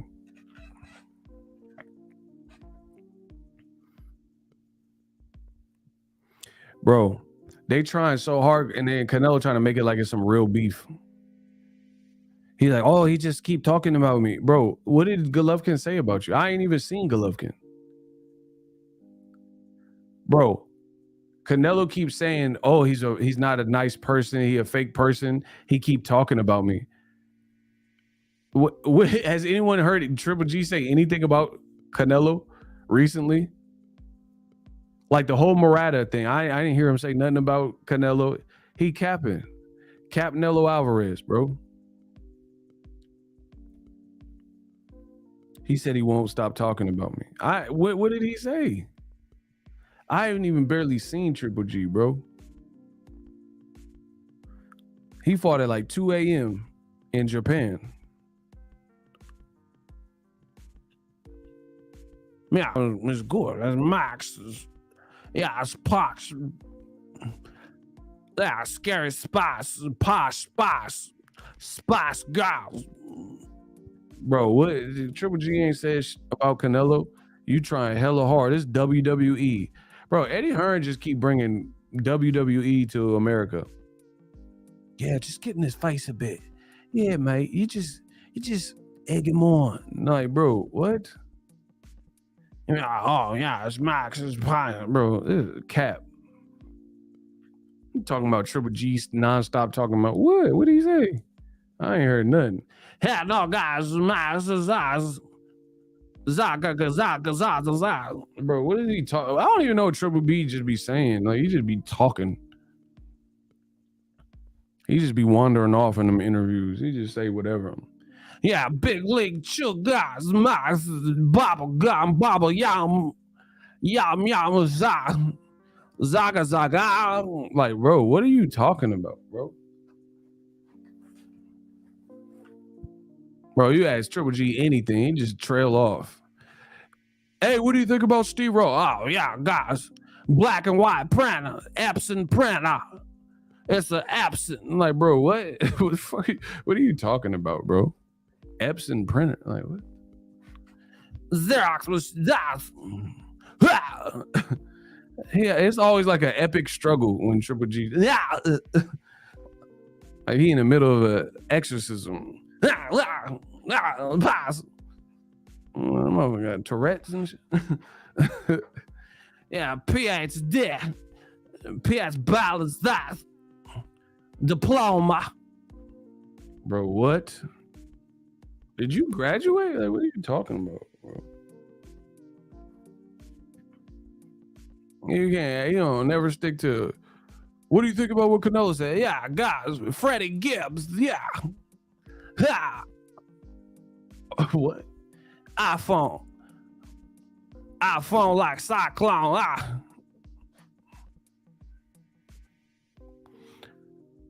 Hey, D-Mo, I seen that, bro. Bro, get Eddie Hearn out of America, bro. Where Trump at? We got to build a wall or something. Eddie Hearn trip. Zaga. Bro, I almost lost it. Canelo and Triple G was facing off, and they was playing Welcome to Atlanta. Man, get him out of here. They don't, bro. Eddie Hearn, you're not hip, cuz. Like, you don't know what you're doing, bro. Why are you playing this ludicrous song? Like this, it felt Canelo's trying to look tough and mean mug, and they playing Welcome to Atlanta. Bro, get out of here, bro. What DJ was that? DJ Wax Sauce. Bro, they were staring off like Canelo trying to look tough, and it was like, boom. Y'all know what this is? Welcome to Atlanta, Jack and Hammers of Vogue, back to the Mac of the Jack of the Clothes, adolescent, pack of the foe, I'm not gonna, bro, why are you playing this though, cuz? Bro, I like Luda, but why, it just felt off, bro. Out of all Ludacris songs, that's what you decided to play, Welcome to Atlanta, bro. Jack and Hammers of Vogue, back to the Mac of the Jack and the Clothes, adolescent, packing the foe, I knock on the door. Who is it? Oh, happen to know who did it. It was me, I suppose, with JD and the Rose and Luda's and that cut supreme. Oink, oink, pig, do away with the pork. Bro, why are you playing this though right now in 2022, bro? Did you forget your man? I'm Bruce with Banner, Johnny Rocket when I shoot the cat. Bro, turn this off real quick. You could have hit up another Luda. They don't like me to tell this. Debuted at #1 in Somo Records and Elvis, shut up. That's what they telling me. I'll catch a... You could have played a different Luda or something. You could have played that. Incredible, untouchable niggas been in my body with the dopest flow. And wonder why the lines around the corner because the little motherfucker had the dopest show. 2 times for my independent women that be getting that cake. Bro, you could have put that on. And wonder why the lines around the corner because the little motherfucker had the dopest. Bro, you could have put that Luda on. Or you could have Canelo and G. And we bout that. Nello gotta see me. No, he bout now. Bro, you could have put that on.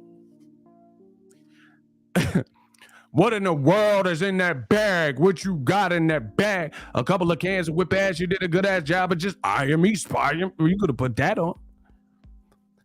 Man, who's your weed man? How do you smoke so good? You's a superstar, boy. Why you still up in the hood?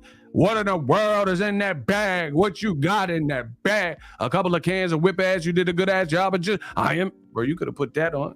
Bro, they put Welcome to Atlanta on. Eddie don't know America at all. What's next? They're going to face off in London with Chingy? Bro, it felt so off. They're going to put Chingy on at the next face off in London. Pick me up if you want to come roll with me. And you was my baby. It was where how we met, huh? She was with her mom at Bank. I'm with my son. Bro, you gonna put that chinky on, bro. Bro, get Eddie Hurt out of here, bro. They finna put that Akon. Convict, smack that. All on the floor, smack that. Bro, we gonna smack you if you don't turn this off real quick. Smack that. All on the floor, smack that. Bro, turn this off real quick. Bro, that's why they said this is 10 times bigger than Errol Spence. You played Welcome to Atlanta, so I know you lying. What's next? Murphy Lee?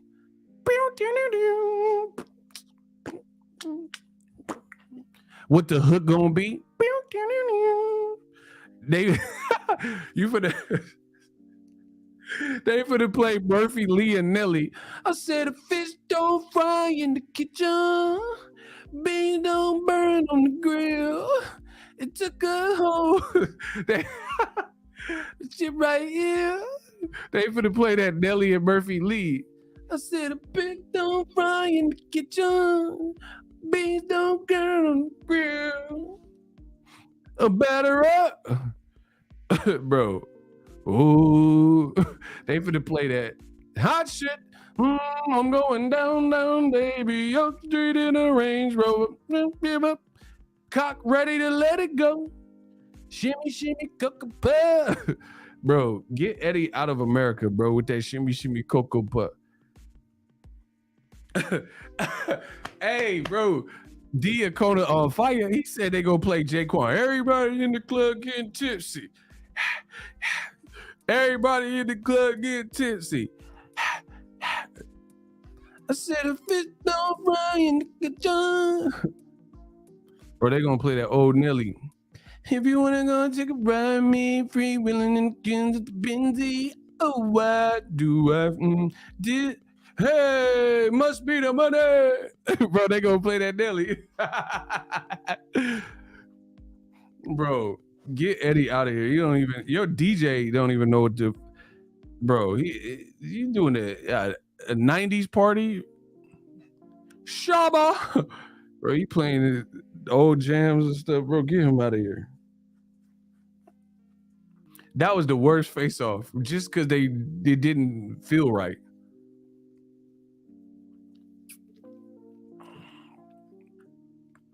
They gonna hit that J-Lo?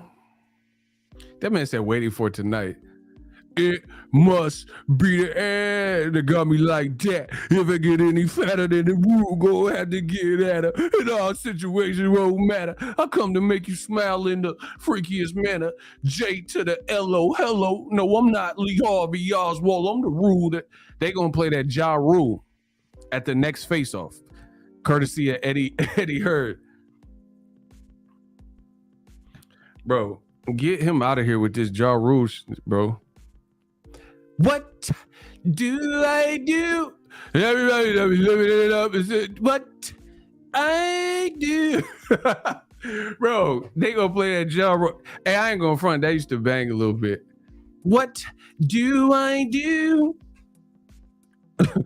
Everybody gotta be living it up and say, oh my God, bro.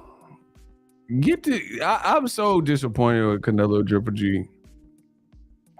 What do I do?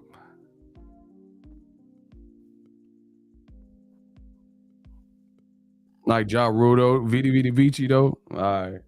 Holla, holla, oh my baby, dollar. And we get a little hotter. Listen, hey, remember the one where Ja was spitting kind of fast? Hey, he was killing on that. Bro, it was on a movie soundtrack with Usher. Y'all remember that? The one where he switched the flow up. It was like a bone beat or something he got on. He was like, I'm a rider in the road, baby. This life will drive me crazy. Big and high lately. What a way never gonna take me. What about my gangsters? What about my business? Bro, he was killing on that. Hold on. Hey, I'm about to go listen to that. Bro, it was on the Light It Up soundtrack. Judah bit Israel. Bro, you Israel for that. That's what it was on. I remember it was an Usher movie. I'm a ride in the road, baby. This life will drive me crazy. Been getting high lately. Whatever the logo take me. Whatever my gangsters at. Hey, you know it's dope? DMX, Ja, and Jay. Boo-doo-doo. That blackout. They was killing. I don't know, bro. That was the worst face-off. Welcome to Atlanta. Bro, how you play Welcome to Atlanta? You wasn't even in Atlanta. Oh my God, bro. Eddie, get out of America, please, please. Bro, I can understand maybe if the face-off, like if you was in, bro, you did Welcome to Atlanta, you was in LA though. Man, come on, bro. Bro, out of all the millions of available music, you was in LA, you could play some Nipsey. Last time that I checked, it was 5 chains on my neck. It was no smart on my. You could play Nip. You was in LA.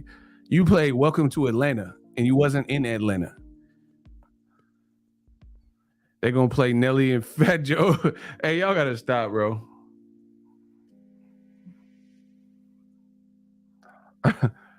He said funniest face off because the random Luda was so outrageous. Daquandre, what's up? He said Triple G singing Nipsey. Y'all doing too much. Spin soft. Block him. That's what's up. Get him out of here. I'm a ride to the end of the road, baby. This is what drive me crazy. Been on lately. When I'm in, long gonna take whatever my Get Michael H out of here. We're gonna send you to HELL. Get him out. Oh my gosh.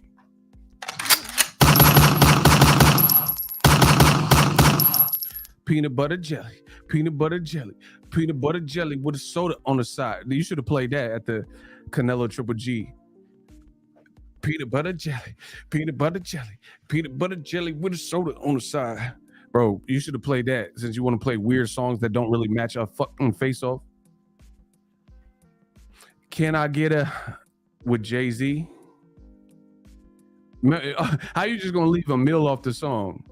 But I put this on your mustache because you are for me. Bro, you gonna just cut her off the song like she wasn't on it. Hey, dear Kona, you wrong. Bro, you sexist. You gonna cut a meal out the whole verse. She had the whole little middle part. She's like, well, put this on your mustache because you're a for me. And bitch, it made me so hungry. I could run in the front end. Bro, you just cut her whole out. Bro, chicken noodle soup. Chicken noodle soup with a soda, all this. Bro, you playing these weird songs at the face off. Bro, get Eddie Hearn and DAZN. Y'all gotta leave, bro. Cause y'all gotta get out of here till y'all come right. You just playing it or anything. We supposed to, like the face off supposed to feel intense. You like a clown, I put on a show. The pain is real. Even if nobody know, and I'm dying inside, and nobody like, bro, turn this off. Like, why are you playing Tony Rich Project? And nobody knows it but me.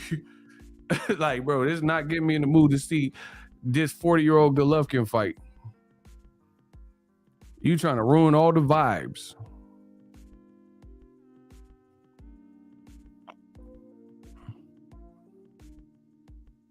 I'm trying to see a face. Are you playing R. Kelly and shit? Give me some of that honey line. I forgot to have your honey line. Bro, turn this off. I'm trying to see a fight. I do not want to hear no. I'm not trying to be rude. Hey, Triple G, I'm fitting you. I'm finna fight you and your team. Bro, give me that 2-2. Give me that remote so I can turn this. Bro, they playing R. Kelly at the face off. Eddie don't know what he's doing. Yeah, they doing Diddy tributes at the face off. You get smacked silly, and I was already on fish and spaghetti. You agree with your people. Sweet, low, no ego. Get ready for the sequel. Hot like a furnace, burn it. Bro, get this G-Dep stuff. Like, what are you doing, bro? He said, city permits. We own the city. On the phone with Diddy. Like, bro, turn this off. Yeah. Let's get it. Hey, that song went hard though. He said, "You get smacked silly, and I was already on fish and spaghetti. You creep with your people." I don't even know what he was saying, but he was spitting that. You ready for the sermon? It's a big Sherman. We hot like Sherman to burn. Like, ugh. Motherfucker city permit. We run the city on the phone with Diddy. Bro. They said he snitched and turned himself in. Bro, that's crazy. Bro, I ain't finna snitch and turn myself. He better than me. If I pop somebody, I can't snitch on myself, bro.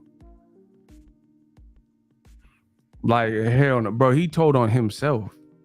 He 69'd himself. Pause. Bro, he Tekashi'd himself. He said Canelo Triple G, they go play Mary J. Let's get it crunkin' on the junkin' in this dancery, dancing it, populating, percolating in this Triple G. Like, turn this off, bro. Bro, he told on himself. He was high when he had to be, bro. I ain't snitching on myself, bro. Yeah, remember that unsolved mystery with Robert Stack? I did it. Like, nah, bro, y'all just got to figure out yourself. Hell nah. I ain't telling myself. I ain't gonna front. Bro, I promise I ain't telling myself. Especially if I lived like a celebrity too in between that. Like, nah, bro. I can't snitch on myself. Nah, I don't think I could do it, bro. I'll give back to charity or something, but yeah. Like, you just asking to go to jail though. Or if I told on myself, I'll wait, find out the statute of limitations, and then like the next day I'll go. I'm like, hey, remember that thing that you can't try me for because the statute of limitations? But I don't think you got that on murder. So I don't know. But if they had that, I'll wait and then tell you the day after. You can't get me though. Double jeopardy. Like, bro. He said he was on drugs. There ain't enough drugs in the world to get me a snitch on myself. Hell no. Nah. What type of drugs was that? Yeah, they know you like to get wet though. Sherm, dust, PCP, snitching. That's what you had. But hell no. Bro, if you done got away with it for 20 years, I'm just saying, like, if they came and got you and they figured it out, then you'd be like, okay, I gotta sit down. But it's like, you just gave the information up. I don't know. That conscience had to been eating you. Anyway, I'm out. Holla at me. Kenya ain't gonna snitch on herself. I already know. Anyway, I'm out. I'll see y'all. Peace out.